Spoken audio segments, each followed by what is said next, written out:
You don't forget the moment your world dies. It doesn't come with screaming, not at first. No dramatic music or swelling speeches. No poetic fade to black. Just a flicker on a screen. A moment of static. Then nothing. That's how Earth went out. I was strapped into the gunnery cradle aboard the Valkyrie's wake. A kilometer-long slab of human vengeance floating in low orbit over Earth. A battlecruiser, third generation, iron-willed and plasma-spined. And like the rest of us, already bleeding before the war really began. We were watching the feed from Terranet, the emergency channel reserved for catastrophic alerts. The last few days, it had been non-stop.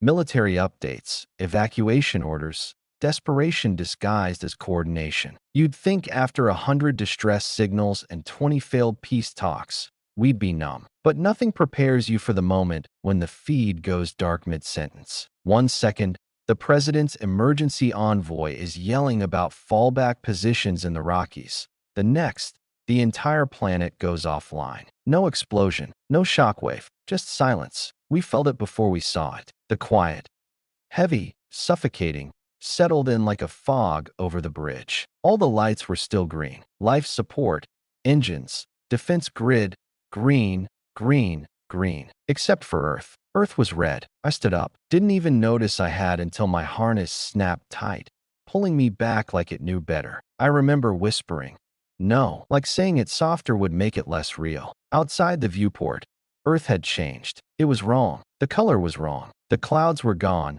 scattered like ash in a fireplace. The blue, that defiant swirl of ocean and atmosphere.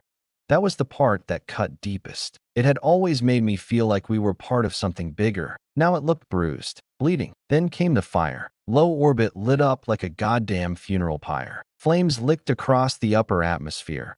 Not natural ones. No reds, no yellows. These were plasma trails. Alien, efficient, brutal. You could almost see them laughing. The Zalthari didn't bother with grand invasions. No marching troops or war drums. They just sterilized the surface from space, burned our cities from the top down, vaporized resistance before it had a name. I still hear the screams sometimes. Not from the comms, not from the crew, from the silence. That deafening absence of voices that should have been there. My family, friends, the billions, gone. The Valkyrie's wake didn't last long after that. A Zalthari spear drone. Sleek, fast, ugly in the way only perfect things are. Punched through our hull like a bullet through wet paper. I watched it enter through the starboard hangar bay, glowing white-hot from atmospheric re-entry, and exit the port side a second later, leaving a trail of dismembered deckhands and sparking bulkheads in its wake. Explosions followed like dominoes. 1, 2, 3. The captain ordered evacuation. I was already gone. I dragged myself down Corridor Delta, 3 with smoke in my lungs and fire on my heels, trying not to trip over the broken bodies of crewmates I'd eaten breakfast with 4 hours ago. I remember passing Ensign Ruiz.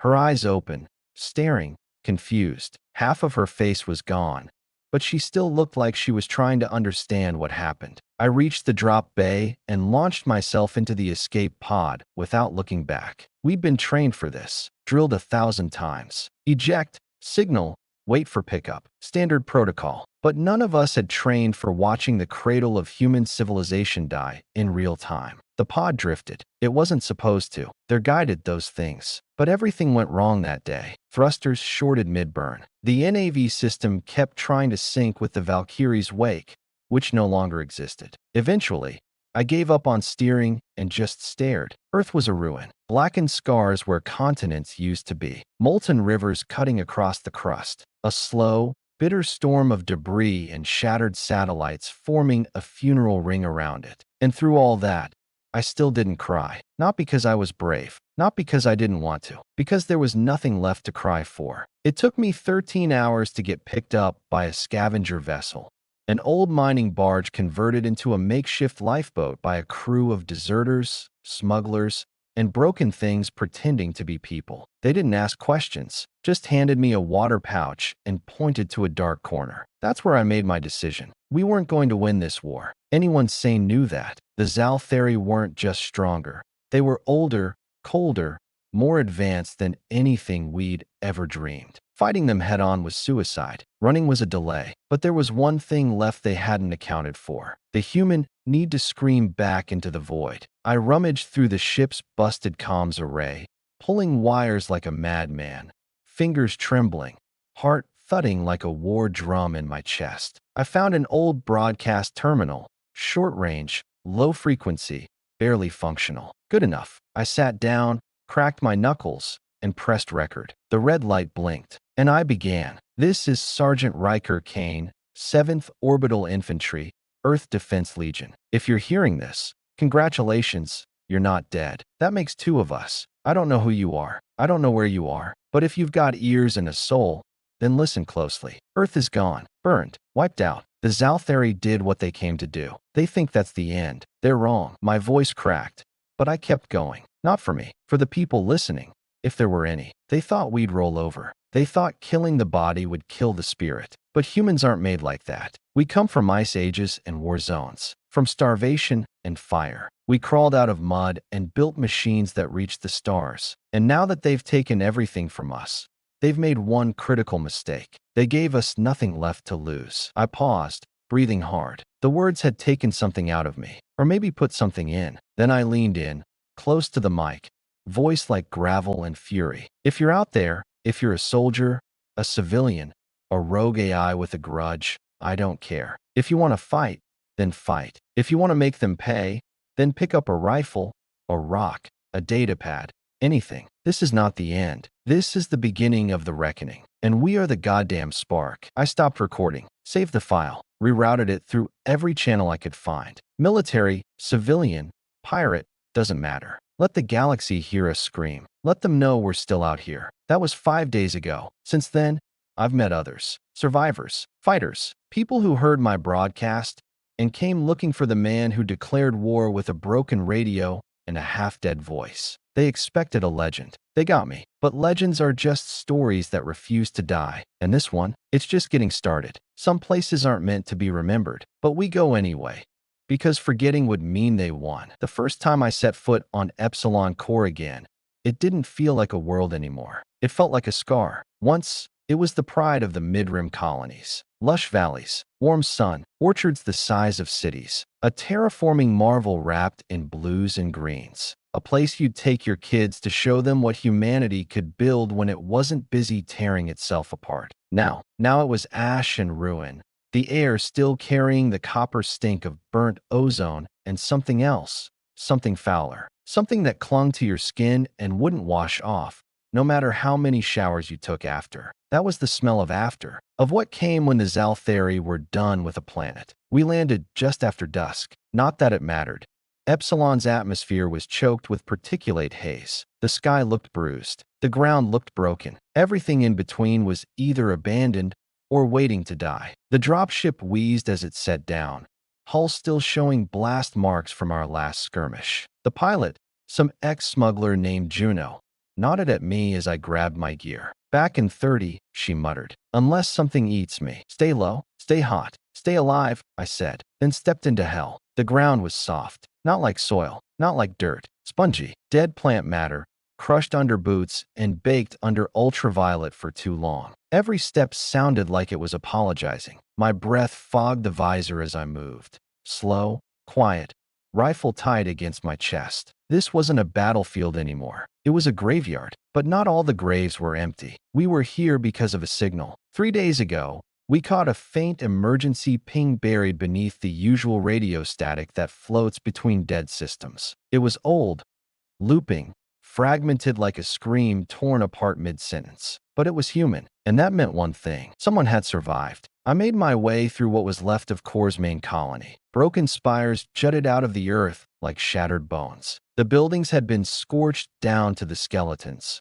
Carbon fiber, titanium supports, hollow frames that whispered when the wind passed through. I passed an old playground, swings still hanging, one of them squeaking, a tiny boot buried in the sand beneath it. I didn't look long. You don't look too long at the things you can't change. That's how you break. The ping was coming from deep beneath the colony. Old maintenance tunnels, the kind used during terraforming to house water converters and geothermal routers. The Zalthari didn't bother with those. Too deep, too small, too human. It was perfect. I found the entrance beneath a collapsed transport hub. The staircase was half caved, half flooded, and fully haunted. As I stepped inside, my helmet lights caught on rusted metal, flaking warning signs, and the long shadow of something watching from around the bend. I raised my rifle. Human, I called softly. Not Zhao, not a drone. If you're breathing, show yourself. Silence. Then, shuffling, a figure appeared, rifle raised but trembling. Young, pale, eyes like a wounded animal. And then the rifle dropped. Riker, the boy whispered. Riker Kane. I didn't expect that. Didn't know whether to be proud, afraid, or angry that my name had traveled farther than I had. But I nodded. Yeah, I said, that's me. They took me deeper. There were 23 of them. 23 survivors living like ghosts in a half-lit tomb. Children, elders, 2 nurses, a retired engineer missing a leg, and their leader, a woman named Commander Elira Voss, former colonial guard, who'd been declared Kia 7 months ago. She hadn't died. She'd just gotten angry enough to survive. Elira didn't waste time. You brought help? She asked. No, I am the help. She didn't smile, didn't blink, just stared like she was trying to decide if I was another hallucination conjured by hunger and grief. Then she nodded. All right, Kane, let's talk war. They'd been hiding here since the first orbital strike. The Zalthari didn't do occupation. They did extermination. But some targets weren't worth the fuel. So they scorched the land and moved on, confident no one would live long enough to crawl back out. They didn't count on human spite. Elira had turned the tunnels into a micro-society, scavenged food rations, water recycled through improvised filters, weapons built from scrap and stubbornness. It wasn't a home, but it was still human. That night, we sat in what passed for a mess hall. Rusted panels, flickering bulbs, heat radiating from a stolen fusion battery. The air was thick with questions no one wanted to ask out loud. They looked at me like a story, like a reason, like maybe they weren't the last ones after all. I told them what I knew, that Earth was gone, that the colonies were falling, that no fleet was coming, no heroes, no cavalry, just us. And then I told them something else, that we weren't fighting to win. We were fighting to hurt them, to remind the Zalthari that even the smallest ember can burn down a forest. Afterward, Elira pulled me aside. You sure they're ready for this? She asked. No, I said, but neither were we, and we made them bleed. She looked at me then, really looked, not at the scars or the patchwork armor or the eyes that hadn't slept in weeks. She looked at the fire. You're not what I expected. Neither are you, I replied. We made a plan. There was a Zalthari relay station 20 clicks east of the colony, an unmanned comms tower used to track orbital debris and report atmospheric stability. It wasn't heavily guarded, because no one thought humans could reach it. Elira smiled for the first time since we met. We'll hit them at dawn. I nodded. Let's remind them what they left behind. I couldn't sleep that night, not for lack of trying. I lay on a cold mat in a concrete room beside a half-broken power core, listening to the soft breathing of the survivors. A child curled against her mother. An old man mumbling something in his dreams. A soldier polishing a weapon like it still meant something. I thought of Earth, of my squad, of Ruiz's empty stare. And then I thought of the boy who dropped his gun when he saw me, who called my name like it meant something more than survival. It meant hope. And hope, I realized, was dangerous, but it was also contagious. The next morning, we rose before the artificial sun lamps could flicker on. Armor plates strapped down, old weapons charged, makeshift grenades packed in repurposed food cans. The kind of gear that wouldn't survive a real battle. But maybe that was the point. We weren't soldiers. We were a reminder that you can't kill an idea with a plasma cannon, that the human spirit doesn't need a fleet, just a reason. As we marched out of the tunnels, I turned back one last time and looked at the colony behind me. What was left of it? Epsilon Core was dead, but its people weren't. Not yet. Not today. The first time you take a life up close, something changes. Not in the air, not in the blood, in you. And if you're lucky, it doesn't change you too much. There's a moment before a battle, just before the first shot, when the world holds its breath. It doesn't last long. Maybe a second, maybe half, but it's there. Real, solid. You feel it in your teeth, in your fingertips, and you know what's coming next is going to change you. Forever. Dawn was a rumor, not a fact. The sky over Epsilon Core didn't glow like it used to. There was no soft orange creeping over the ridges, just a sickly haze, dim and yellow, like the light couldn't decide whether to rise or run. We were perched along the edge of a ravine, looking down at the Zalthari relay tower.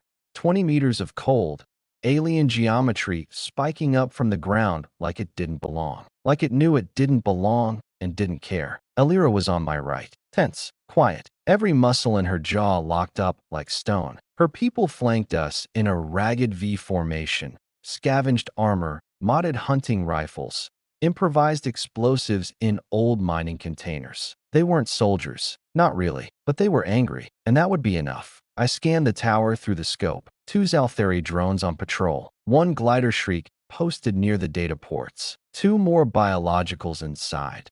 Tall, spindly things with too many eyes and too little mercy. 5 targets, maybe more. Still think this is suicide? Elira asked under her breath. Absolutely, I said, but at least it'll be loud suicide. She smirked, just barely. On my mark, the plan was simple. Most plans are, until the first bullet flies. We'd looped a scavenge jammer into a pulse mine. 1 detonation, and their tower sensor net would go dark for 60 seconds. A tiny window, just enough for us to crash through the perimeter, hit fast, and hit hard. Elira gave the nod. The kid next to her, Merrick, 17, nervous hands and a jaw clenched hard enough to shatter his own teeth, flipped the detonator. The mine let out a pulse you could feel, not hear. The hairs on my arms stood up. Static danced across the ground like lightning bugs in hell. Then silence. Go time. We moved like shadows on fire. Down the slope, across the scorched clearing, over rubble and crushed panels from some old terraformer platform now half melted into the soil. The Zalthari didn't notice us until we were already inside the perimeter. I hit the first drone with a triple burst to the sensor array. Its head split in half like a dropped fruit. Sparks spilled out. It twitched once and collapsed like a dying spider. Merrick tossed a spike charge at the second. Missed, but Elira caught the thing mid-turn with a blade she'd sharpened from scrap metal and spite. Buried it deep into what passed for its throat. The shriek near the tower let out a high-pitched scream. Ultrasonic, like broken glass melting in your ears, and raised its carbine. Too slow. I lunged forward, slammed it to the ground, and drove my combat knife straight through its central eye. Hot, black fluid sprayed my visor. I didn't flinch. You stop flinching when you've got nothing left to lose. Inside the tower, it got worse. Close quarters fighting is never clean. Not like the stories say. You don't aim. You react. Instinct takes over. Your body does what it has to while your mind screams to catch up. One of the biologicals, a Zalthari tactician with arms like whips, lunged from the shadows and pinned one of our fighters to the wall, tore through her shoulder like paper. I grabbed its arm, yanked it back, and fired point blank into its thorax until it stopped moving. The girl, Amira, barely 20, coughed blood and gave me a shaky nod before falling unconscious. I didn't have time to check her pulse, because just then, the other one pounced. It slammed me into the wall, hard. My ribs cracked. Maybe 2, maybe 3. I didn't count. Its face was inches from mine, mandibles clacking, skin like obsidian glass. It hissed something, a language I didn't understand. Didn't need to. Pain translates just fine. It raised a talon. I grabbed the explosive pack strapped to my side and shoved it between us. Go to hell, I said. Clicked the trigger. The blast wasn't enough to kill it, but it bought me space. It staggered, screeched. I surged forward, grabbed the broken spike of metal that used to be part of the comms console, and drove it through its skull like a hammer through clay. It spasmed once, then stilled. Silence followed. Not peace. The kind of silence that smells like burning wires, ruptured organs, and adrenaline. We counted the dead. 3 of ours, 5 of theirs. We were still standing. And the tower? The tower was ours. Elira slumped against the far wall, panting. Blood smeared across her cheek. Not hers. You still with me, Kane? Only just. Merrick stumbled in behind us, holding Amira over his shoulder. She was alive. Barely. He looked at me with eyes too wide for his face. Did we actually win? I looked around at the blood, the broken bodies, the smoke curling toward a fractured ceiling. And for the first time in a long, long time, I smiled. Yeah, I said, we did. We got the tower systems online. Not fully, not perfectly, but enough to send out a message. Not to Earth, not to command. They were gone. We sent it to the stars. To the others, to anyone who might still be listening, this is Epsilon Core. Humanity still breathes. We still fight. And we just killed our first Zalthari relay. That night, around the broken console, we sat in silence. No celebration, no cheers, just tired bodies, bruised pride, and the smallest flicker of something that almost felt like purpose. Elira passed around a bottle of synth whiskey someone had stashed in the tunnels. We took turns sipping. No one talked about the dead. Not yet. Instead, we talked about the next strike. Because something had changed. Not just in us, but in the air, the world. The Zalthari weren't gods. They bled. They fell. And we were just getting started. That night, under the bruised sky, I looked up at what used to be the moon, cracked and covered in orbital debris, and I made a promise. Not out loud. Not for anyone else. Just to myself. We're not prey anymore. We're predators now. And this was just the first hunt. When you're hunted for long enough, you don't just hide. You become the hunter. You slip into the shadows, learn the quiet ways, and make sure the people who've been chasing you are never the same again. It's funny how stories start. 1 minute, you're just trying to survive. The next, you're a legend, whether you want to be or not. I didn't choose to be the face of humanity's resistance. The universe just handed it to me like a burden too heavy to ignore. I remember the first time I heard my name whispered in the dark. It wasn't from someone I knew, not someone I trusted. It wasn't a soldier or a comrade. It was from the mouths of people who had never seen me. People who hadn't even heard the broadcast that started it all. They were just desperate. They didn't call me Sergeant Kane. They didn't call me Riker. They called me something else. The Ghost of Earth. It wasn't a name anyone expected to survive. The Zalthari. They didn't take prisoners. If you were captured, you were either dissected for your value as a specimen, or you were wiped out of existence. Simple, efficient, cold. But those of us who were left behind, who slipped through their fingers like smoke in the wind, weren't easy to forget. I didn't know it at the time, but that broadcast I sent out, that one where I called for anyone, anything, to fight with us, it did something to people. It sparked something. Maybe it was hope. Maybe it was defiance. Maybe it was just sheer bloody-mindedness. Whatever it was, it spread. I think that's when we became more than just survivors. That's when we started becoming a movement, a thing that couldn't be erased, a shadow lurking just out of sight. Weeks passed, and every day we spent on Epsilon Core, hunting down Zalthari stragglers, scrounging for what little resources we could find. I could feel it. It was growing. The rumors, the stories, they started popping up in the worst places: scavenger radio broadcasts, black market channels, random comms intercepts. You couldn't escape it. The Ghost of Earth had become a myth, an idea, and it was working. We weren't a conventional army. Hell, we weren't even a proper militia. We were just people who had nowhere else to go, nowhere else to run. But we had one thing the Zalthari couldn't account for: the rage of a species fighting for its right to exist. I didn't get it at first, not the full weight of it. But when Elira called me in after our second major raid, the one where we hit a Zalthari supply convoy and wiped out half their local fleet, I started to see the signs. She pulled me into the makeshift command room. A dirty table, a few scraps of paper, and a stolen map of the region were all that stood between us and the chaos outside. She handed me a data pad. "This just came in," she said,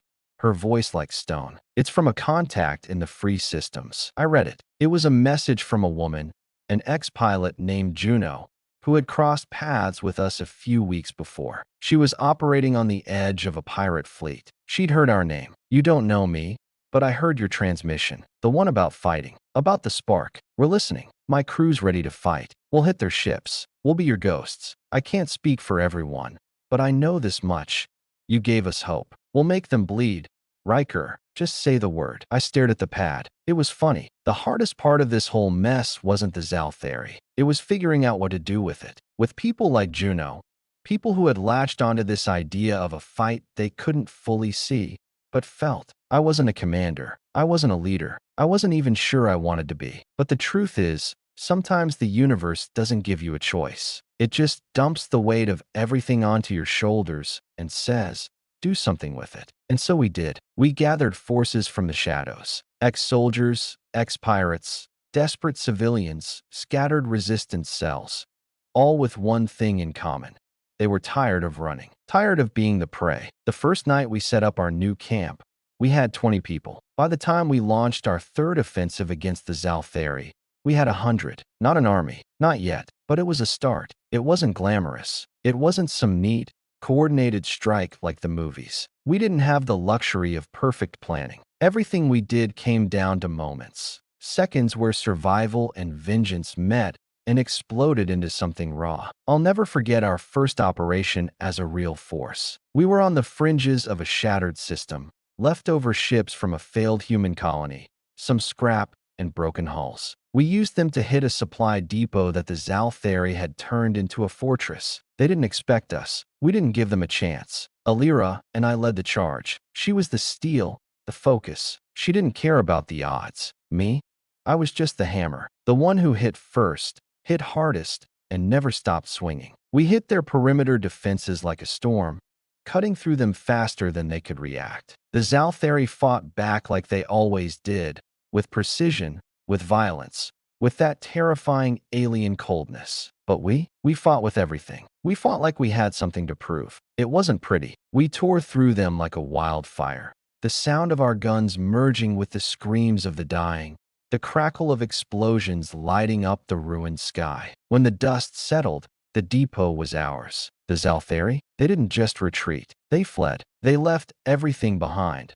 Food, weapons, supplies. They didn't take prisoners. Not that we had anyone left to take. And that's when it hit me. We weren't just humans anymore. We weren't even a resistance. We were a ghost story. The word spread faster than I thought. Like I said, I didn't expect to become anything other than the last soldier standing, the one who made sure no one forgot what Earth had been. But the stories didn't care about expectations. It didn't matter that I didn't ask for this. Didn't matter that I didn't want to be a symbol. The universe had decided, and now my name carried weight. Every time we hit a supply convoy, every time we sabotaged a Zalthari communications hub, every time we stole another shred of their empire, they heard our name. They feared it. Alira caught me one night, sitting on the edge of the camp, staring out into the darkness. "What's on your mind?" she asked. I didn't look at her, just kept my eyes on the horizon. "Do you ever wonder if we're making it worse?"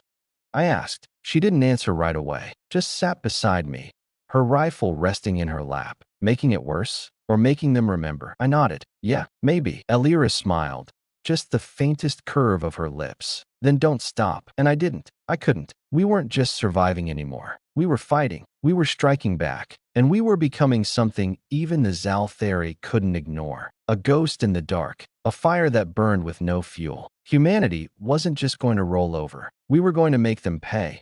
It wasn't enough to survive. That wasn't the game anymore. We had to become something else. Something they didn't have a name for. And when they finally gave us one, it was already too late. They started calling us ferals after the attack on the Altari dig site. Not humans, not rebels, not soldiers. Ferals. The word crackled over intercepted comms, laced with fear, spoken in clipped, urgent bursts by alien tacticians trying to explain the unexplainable. Group of ferals breached Site 7, appeared from below, improvised weaponry, exhibited erratic but coordinated aggression. That last part always made me laugh. Erratic but coordinated. Yeah, that sounds about right. We've been fighting for nearly 2 months without a break. No real sleep, no real shelter. Just a scattered force of angry survivors, half-mad engineers, runaway drones with shaky loyalties, and people like me, soldiers who'd already buried everything they cared about. And the deeper we went, the less we looked like people. Beards grew in like brambles, armor cracked and patched with alien plating. Paint scratched off helmets to reveal angry scars. The stars in our eyes replaced by something hungrier, something wild. We stopped moving like an army. We started hunting like a pack. The Altari dig site was never supposed to be a target. It wasn't strategic. It wasn't valuable. It was just cruel. A prison. We found out by accident. Juno intercepted a signal while skimming a dead relay. A repeating distress code buried under Zalthari encryption. At first, we thought it was a trap, but something about it felt real. So we went. It was buried under a mountain, half relic, half slaughterhouse. A research post turned into a cage for the uncooperative. Dozens of humans locked in carbon shell cells, forced into labor, fed once a day, stripped of names, faces, dignity. When we breached the main gate, by tunneling through rock with salvaged mining bots. We weren't expecting to find survivors. We expected bones, but there they were, emaciated, ragged, filthy, still alive. One of them, a girl maybe 12 years old, looked at me as we cut her cell open. She didn't speak, just crawled out, touched my chest plate, and said one word. Real. We lost 5 good people pulling them out. Zalthari guards fought like cornered animals. Fast, furious, and unwilling to die easy. They didn't understand why we were there, why we fought so hard for them. But that's the thing about being human. We remember our own. The official report, if we even called it that, marked it as a rescue op. Tactical gain, minimal. Strategic value, low. Morale impact, immeasurable. But the Zalthari saw something different. They saw monsters in the dark. They saw shadows that slipped through rock and fire, tore open walls with handmade claws, and vanished before reinforcements could arrive. And when they reviewed the footage, if they even dared to, they didn't see uniforms or ranks. They saw bodies streaked in ash and grease, faces painted with blood, eyes that gleamed in the dark. They saw the truth. We weren't soldiers anymore. We were ferals, and maybe they were right. Something had broken in us, but not in the way they thought. It wasn't madness. It was clarity. We understood that the war wasn't going to be won in open space, with fleets and formations. That dream burned up with Earth. What we had now was dirt and fire and silence. So we leaned into it. We stopped fighting like humans. We started fighting like them. We'd hit their outposts from underground, dig into the earth, crawl through old tunnels, pop up beneath their camps like ghosts out of a myth. We hijacked their drones, reprogrammed them with scavenged code, sent them screaming into their own barracks laced with high explosive cores. We turned their own fear into a weapon. And the best part? We stopped leaving our names. No call signs, no transmissions, just symbols, burned into walls, etched into metal, scratched into glass with the tips of knives. A single mark, human, crude, angry, a reminder, you left us behind. Now we're everywhere. One night, we hit a weapons depot orbiting a gas giant in the Ithrel system. It wasn't just us. By then, we'd pulled together 5 separate cells, fighters from 6 different worlds. Only a few of them had ever seen Earth. Didn't matter. They believed. Not in me, not in Riker Kane, but in the fire. The one we lit back on Epsilon Core. The one that hadn't gone out since. We breached the station in 20 minutes. Didn't use traditional entry. We came in through the coolant ducts, boiling and blind. Every movement a gamble, every breath a prayer. But we made it. We gutted the place, set the reactors to meltdown, rode the emergency evac tubes out like ghosts vanishing into a solar wind. The next morning, Zalthari communications lit up with chatter. We caught the intercept. One word stood out. Ferals. They weren't talking about us like soldiers anymore. They were talking about us like a force of nature, something that couldn't be reasoned with, only contained. I remember sitting by a fire 2 days later, patching a cracked visor, when Alira tossed a chunk of rations at my head. They're scared of us, she said, chewing on some god-awful protein bar. Can you feel it? I looked up, around. The others were laughing, playing cards on an ammo crate. A couple singing in broken whispers, something half-remembered from a better time. They weren't clean, they weren't rested, but they were alive, and they believed. Yeah, I said, I feel it. Later that night, I found a quiet spot near the ridge, looked out at the stars. It was easy to forget they were still up there. Civilizations watching us like a bad dream unfolding in real time. Some rooting for us, most waiting for us to die. And somewhere, deep in the cold dark, the Zalthari watched too, watching their perfect war machine unravel one raid at a time. Because of us, the ones they couldn't break, the ones they couldn't predict. They called us ferals, uncontrolled, undisciplined, deranged. They weren't wrong, but they missed the part that mattered most. We were human, and we had nothing left to lose. It's one thing to survive. It's another thing entirely to make the enemy believe you're the thing they've been hunting all along. The thing they didn't know they had to fear. They called it a suicide mission. Of course, they did. But the truth is, when you've lost everything, when you've been broken over and over again, and all you've got left is your rage and your will to make them pay, there's no such thing as suicide. There's only purpose. It started with the dreadnought. I should have known when Alira called me in. She had that look in her eyes,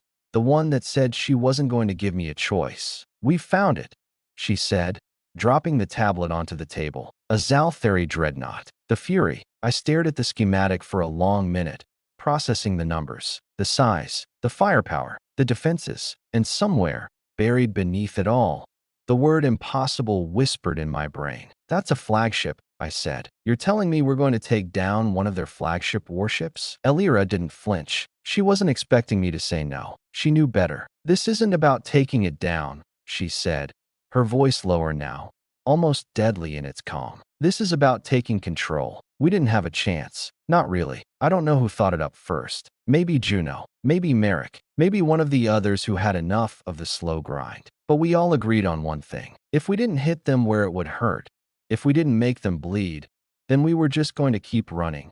Forever. And we were too far gone for that. We needed a statement. Something they couldn't ignore. It wasn't going to be a clean hit. Hell, it wasn't even going to be a real hit. The Fury was too well protected. Too much firepower. Its shields were designed to take on an entire fleet and still come out with half its weapons intact. Its AI-controlled turrets could track a fly from light years away. But it had one thing going for it. One tiny thing. The Fury was overconfident. We started with a distraction. We hit a smaller Zalthari patrol first, just enough to pull some of their forces away from the main dreadnought. Then, while their attention was split, we did what we did best. We slipped through their defenses. I don't know what it is about space stations, about warships, that makes them feel alive. There's something about the hum of the engines, the rattle of air vents, the low, steady beat of the pulse lasers warming up. It feels like the ship's heartbeat is the only thing keeping you from suffocating in the cold. But that heartbeat, it's also a countdown. The moment we breached the outer hull of the Fury,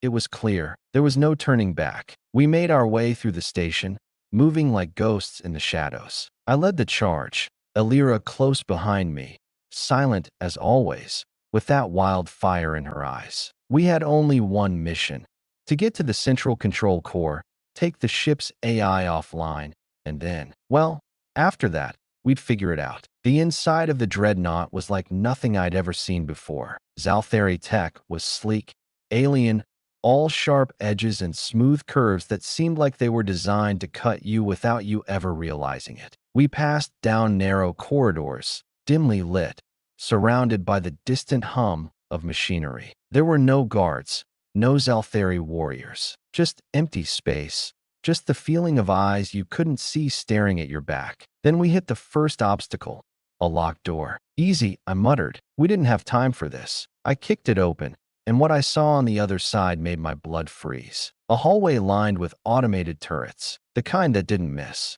Elira cursed under her breath. Merrick was a half-second away from panicking, but I could see the determination in his eyes. Think, Riker, Elira said, voice tight. There's no way around. We can't fight our way through this. But I already had a plan. We didn't need to fight. We needed to be faster. I turned to the others. I'll draw them in. You guys hit the control panel on the far side. What? Merrick looked at me like I was insane. You've got 5 seconds after I open this door. 5 seconds to hit that panel. Then get the hell out of here. I didn't wait for them to respond. I just hit the button and charged. The door slid open with a hiss, and I bolted through the gap, feeling the heat of plasma fire just inches from my neck. I could feel the turrets locking onto me. I could feel the countdown in my bones. 5. I sprinted, ignoring the flashing red lights, the distant sound of the turrets locking in, lining up their shots. I dove, rolled, and came up behind a stack of crates. The shots kept coming, but I didn't stop. My heart was a drumbeat in my chest, and everything else faded into the background. 4. I reached the far side, barely dodging a volley of fire, and slapped the control panel with the flat of my palm. The turrets froze. Now, I shouted, and the others surged forward. It wasn't clean. It wasn't perfect, but it was enough. We ran. We ran for the control core. We ran like ghosts in the night, through dark halls and metal bones, moving as one,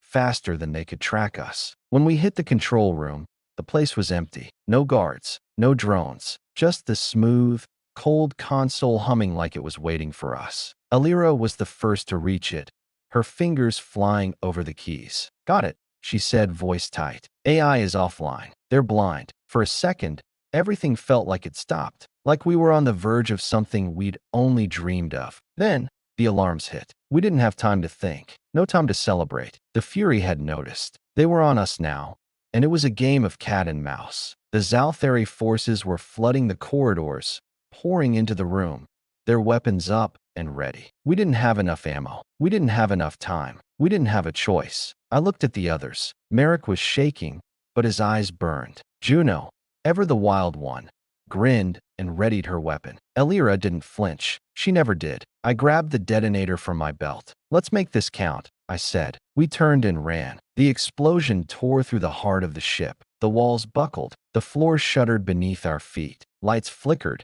and for a split second, I thought we were dead. But when the dust cleared, we were still standing. We were still alive. The rest was a blur. Fire. Chaos. The ship bucking under the pressure of its own systems collapsing. We'd done what we came to do. We took their ship. It wasn't just a victory. It was a message. The Zalthari had thought they were the predators, but we weren't the prey anymore. And the thing about predators? They don't always see the one hunting them until it's too late. Every victory costs something. A piece of yourself, a memory you can never get back. And even when you think you've won, you're still left holding the weight of everything you've destroyed. The fire wasn't the worst part. The explosion on the Fury, the devastation we left behind, it felt like a triumph. For a second, maybe two, I let myself believe it. The fear, the uncertainty, the feeling of being hunted, it all melted away in that sweet, rare moment of victory. But then came the silence. It hit the hardest after we made it back to base. No more blaring alarms. No more deafening roars of the dreadnought's dying breath. Just the quiet hum of broken systems.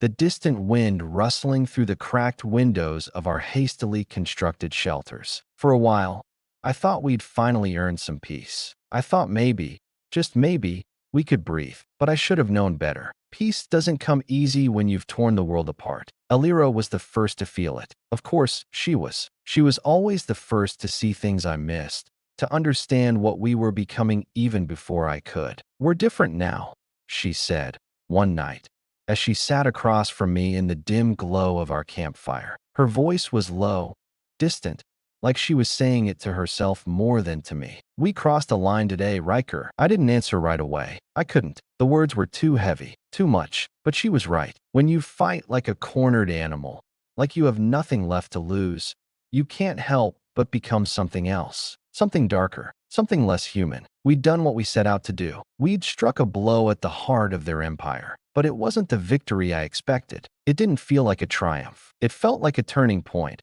a point of no return. I looked at Elira. Her eyes were on the fire, but her mind was far away. What are we now?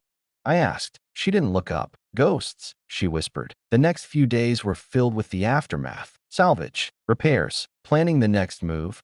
Even though we weren't sure what our next move was anymore. People were starting to change. Merrick, the kid who had never been far from my side since the beginning of this war, was different now. He was quieter, more withdrawn. He had blood on his hands. And even though he'd killed before, even though he knew what we were up against, something about that attack had shifted in him. The first time I saw him after the Fury went down, he was sitting alone, staring at the map of the system, tracing a line with his finger. Not a plan, just a mark, an endless path, with no end in sight. Do you ever think we're just making it worse? He asked me, his voice hollow. I didn't answer right away. I'd asked myself the same thing more times than I wanted to admit. But the truth was, the answer didn't matter anymore. I walked over and put my hand on his shoulder, a gesture I hadn't used in weeks. This is the only way we know how to fight. We couldn't ignore it, though. The toll we were taking wasn't just physical. It was in the air, in the way people started to carry themselves. Bent shoulders, haunted eyes, faces that had started to lose their softness. The weight of every death, every lost chance, every scar we carried from the war had started to show. It was in the distance between us and the rest of the world. The resistance, the thing we'd built, this fire we'd stoked, wasn't just about survival anymore. It was about something else, something deeper. But I couldn't figure out what that something was. And maybe that's the hardest thing about being in this position.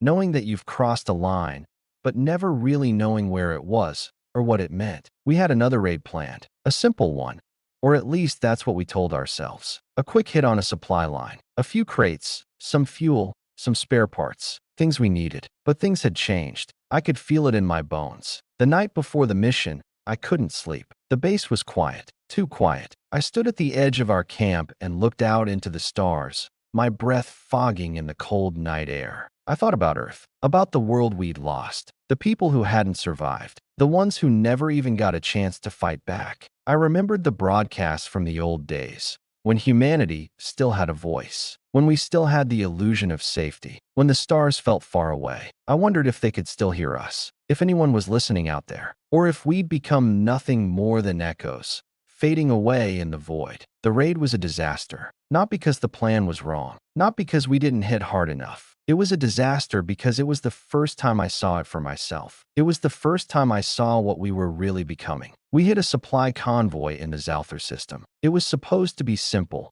Take out the guards, grab the resources, and get out. But the moment we hit them, I saw the fear in their eyes. They weren't soldiers. They were civilians, just like us. They weren't part of the war. They were trying to survive. But we didn't care. I didn't care. I remember standing over one of them, his hands trembling, begging me not to kill him. He wasn't asking for mercy. He was asking for understanding. But I didn't give him either. I took what we came for, and we left. It wasn't until we got back that the weight of it hit me. Merrick looked at me, his face pale. His hands were shaking, not from fear, but from something else, something deeper. That wasn't a fight, he said, his voice hollow. That was a slaughter. Elira came to me that night. Her face was set in stone. We can't do this anymore, Riker. I looked at her, not understanding. You said it yourself, she went on, her voice thick with emotion. We're crossing lines. We're becoming them. I didn't answer. I couldn't. She was right. We weren't just fighting the Zalthari anymore. We were fighting ourselves, and we were losing. In the days that followed, things began to fall apart. Not the war, not the resistance, but us, the people we had become. We were ghosts. We were phantoms, no longer soldiers, not even really people. The Zalthari hadn't beaten us yet, but we were beginning to wonder if maybe we had already lost. We carry memories like we carry wounds. Both make us who we are. Both shape us in ways we can never undo. The question isn't whether we survive the war. It's whether we can survive what the war does to us. I woke up to the sound of gunfire. It wasn't close, not really, but it wasn't distant enough to ignore. It was the kind of sound that burrows into your bones, that makes you wake up before your eyes are even fully open. I had forgotten what silence felt like. When you live with the noise of war for so long, the quiet feels like it's from another life. I pulled myself out of bed, the covers still warm, my mind muddled with fragments of dreams. It was harder these days, sleeping. Harder to remember what it was like to wake up without the weight of the day before pressing down on your chest. When I stumbled into the command tent, Elira was already there, scanning the horizon through the cracked viewfinder of the old scope. Something's changed, she said without turning to look at me. This isn't just a skirmish. They're moving differently. I joined her at the scope, trying to focus. I wasn't awake. Not really, but I saw the shift. The Zalthari had started moving their forces closer, not in full force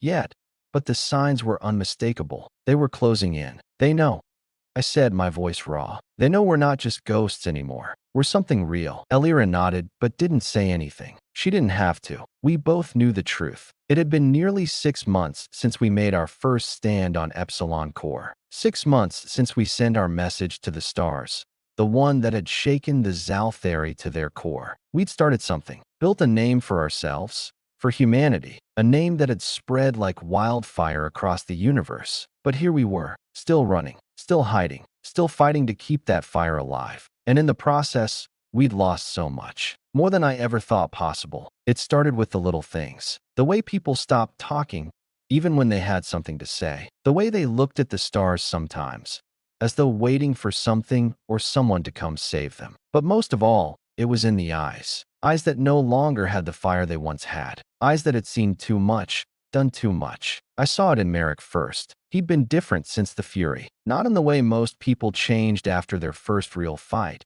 but something deeper, like his innocence had been peeled away, layer by layer. The boy who'd followed me without question was gone. In his place was someone who was starting to understand that survival didn't come without its scars. I found him staring out at the horizon one evening, his back to me. The wind pulled at his hair, and the setting sun painted the sky red, like it was trying to hold on to the last moments of light. "Merrick," I called, but he didn't respond. I walked over to him, unsure of what to say. After everything that had happened, I didn't know if there was anything left to say. "Riker," he said quietly, his voice rough. "Do you ever wonder if this is it? Like, maybe we've already crossed the line? What if we're the ones who've lost, and we just don't know it yet?" It was the first time I saw the truth in his eyes, the truth that had been growing inside all of us, the slow realization that maybe we weren't heroes anymore. Maybe we were just the last survivors in a war that had been lost long before we started fighting. I didn't answer him right away. There wasn't a good answer. What could I say to someone who had seen everything we had?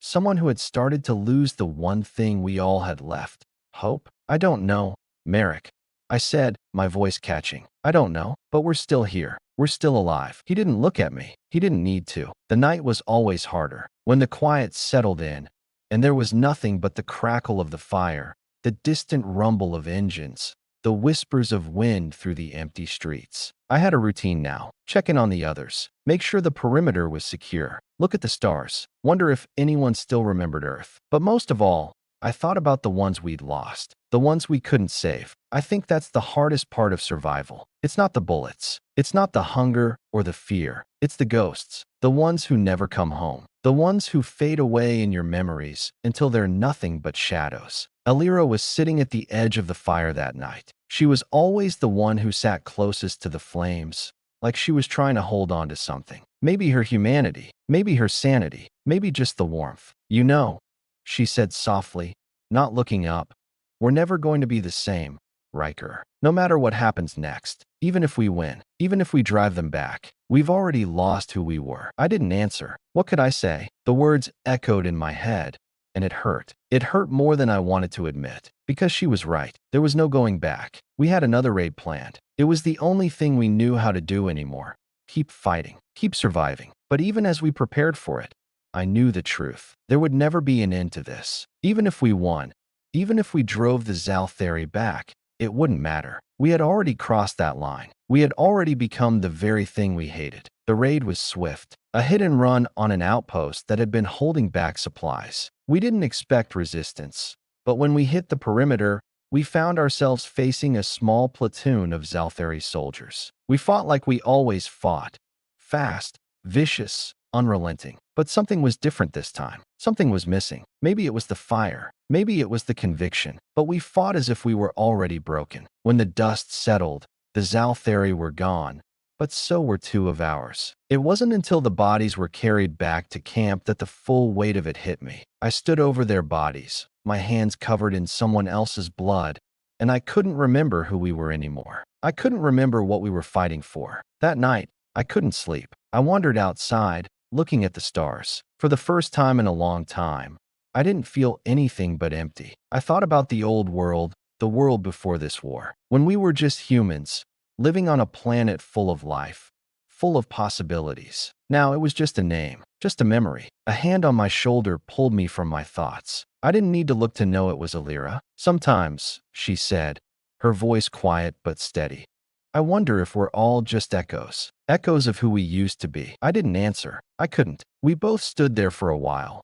watching the stars that had once been ours. And for the first time in a long time, I realized something. We weren't fighting to survive anymore. We were fighting to remember. We carry the ghosts of the ones we loved and the ones we killed. Both follow us, both haunt us, but it's the ghosts of the ones we've failed that make us who we are. I used to think that ghosts only lived in the places we couldn't reach, the ones we buried, the ones we couldn't save. But now I know better. Ghosts live in our heads. They live in the spaces between breaths, between words, in the cracks we try to hide. The sun had barely broken through the clouds the morning we set out for the next mission, but I was already awake. I didn't need to sleep anymore. Not really. There were too many thoughts swirling in my head, too many faces I couldn't erase. I pulled on my boots, feeling the weight of them in my hands. They felt heavier than they should. Every step felt heavier than the last. I found Alira at the edge of camp, looking out over the barren landscape.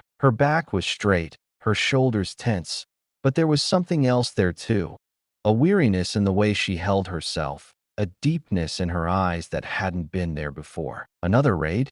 I asked, even though I already knew the answer. She nodded, not turning to look at me. "We're running out of time, Riker. They're pushing harder now. They're getting close." I wanted to say something, tell her that it was the same old story, that we could survive this like we had before. But the words stuck in my throat. I knew, deep down, we were past that point. We were running on fumes, on the memory of victories that felt more distant with every passing day. It wasn't just the raids. It wasn't just the bloodshed. It was the silence. The silence that came when we stopped fighting long enough to listen to the things we weren't saying. I looked around at the faces of the others. Merrick, Juno, Riker, all of them. They'd all been through it. We all had. But none of us were the same. None of us had been the same since we set foot on this battlefield. Merrick had stopped asking questions. He'd stopped talking altogether, mostly. It was like the boy who used to look to me for answers had disappeared, and in his place was a shadow of someone who had learned to stop caring. I didn't blame him.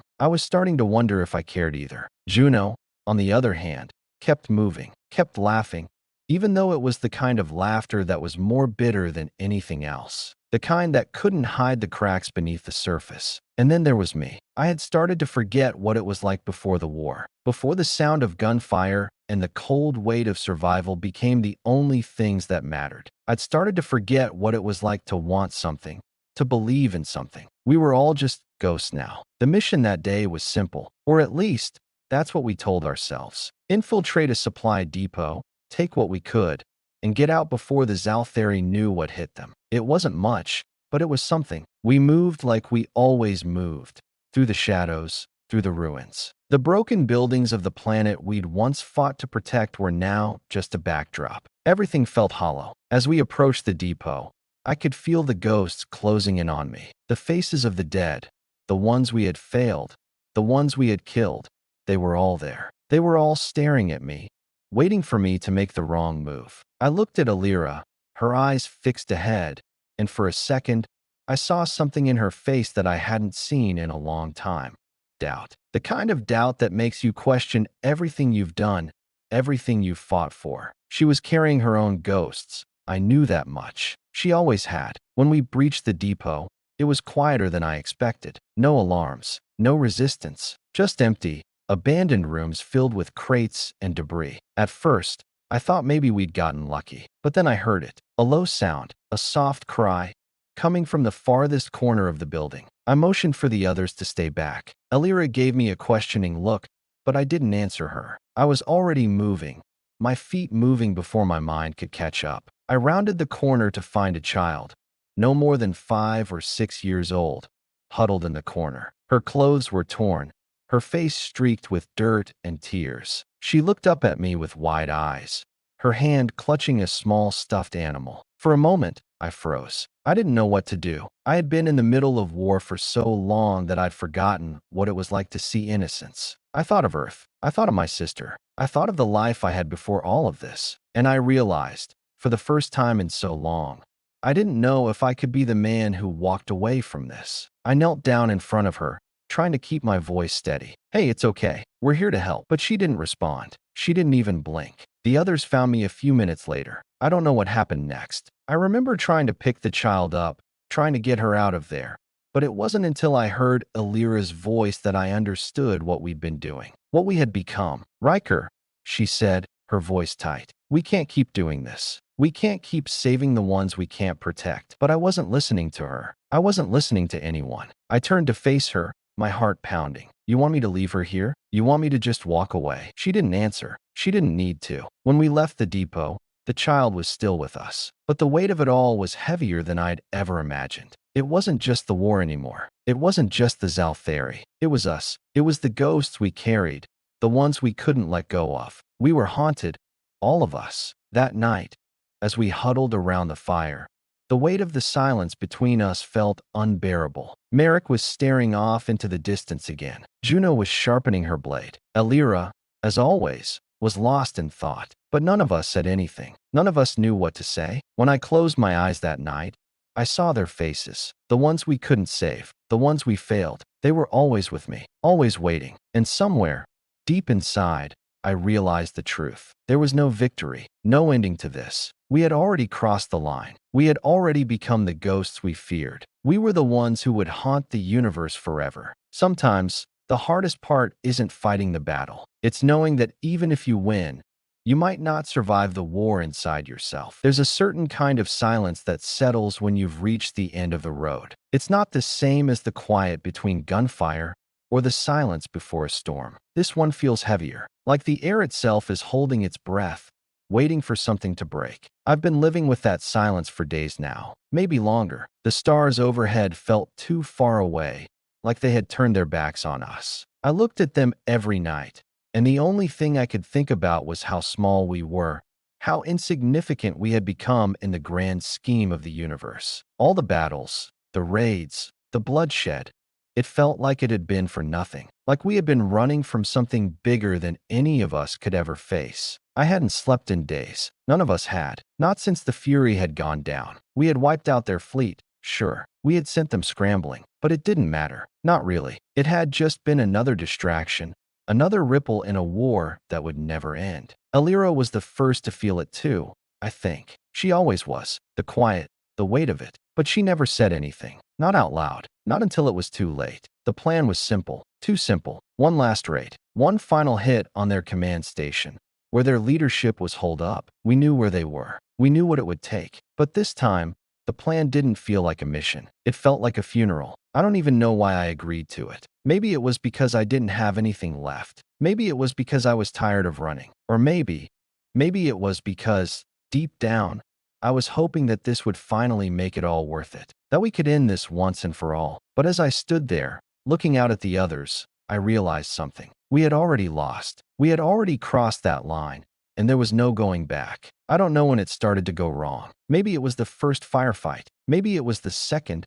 or the third. But the cracks were there, and they were getting bigger. The tension in the air, the sharpness in every glance, every word spoken or left unspoken. We hit the station hard, just like we always did. Fast, brutal, with no room for hesitation. We fought like we had nothing left to lose because, for a while, we didn't. And when we finally breached their walls, when we stood in the heart of their command center, surrounded by enemy soldiers, something inside me snapped. I saw their faces, their terrified eyes. I heard the cries for mercy, the desperate pleas for help. And for a moment, I froze. I don't know why. Maybe I had forgotten what it was like to fight for something other than survival. Maybe I had forgotten what it was like to care. Alira saw it too. She was always the first to see when I wasn't myself. She stepped in before I could stop her, taking control of the situation like she always did. The others followed her lead without question, and we did what we had to do. The last soldier we took down was different. I could feel the weight of his life in my hands as I pulled the trigger. His eyes locked with mine,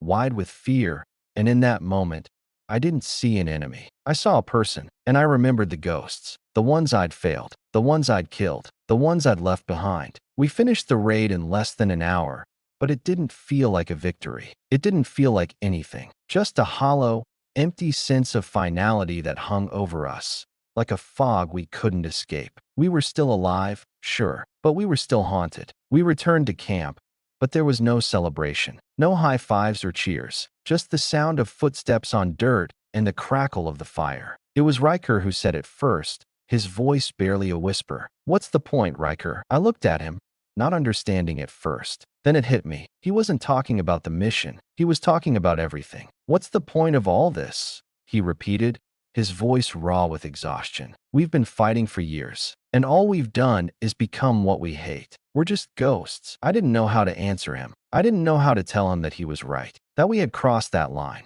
that the war had become something we couldn't control, something that had become a part of us in ways we could never undo.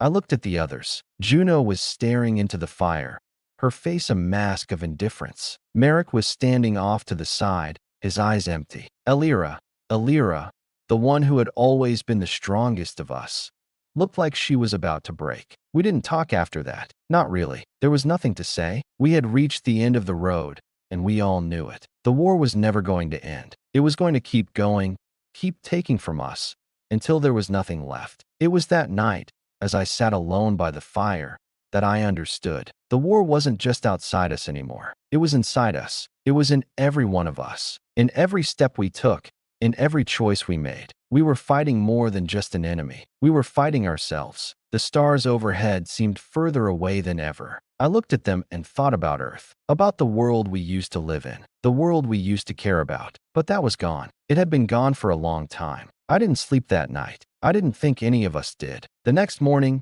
we packed up and moved on. We didn't talk about the mission. We didn't talk about what had happened. We just kept going because that was all we knew how to do. But I knew, deep down, that this was it. The end. The last breath of a war that had already consumed everything we had. I stood at the edge of the camp, staring into the horizon. I didn't know what the future held. I didn't know if we would survive or if we were already dead. But as I looked out into the vast emptiness of space, I realized something. The war wasn't just about survival anymore. It was about redemption. It was about finding a way to make it right. But no matter how hard we tried, no matter how much we fought, we were always going to be the ones left behind, the ones who had become the ghosts.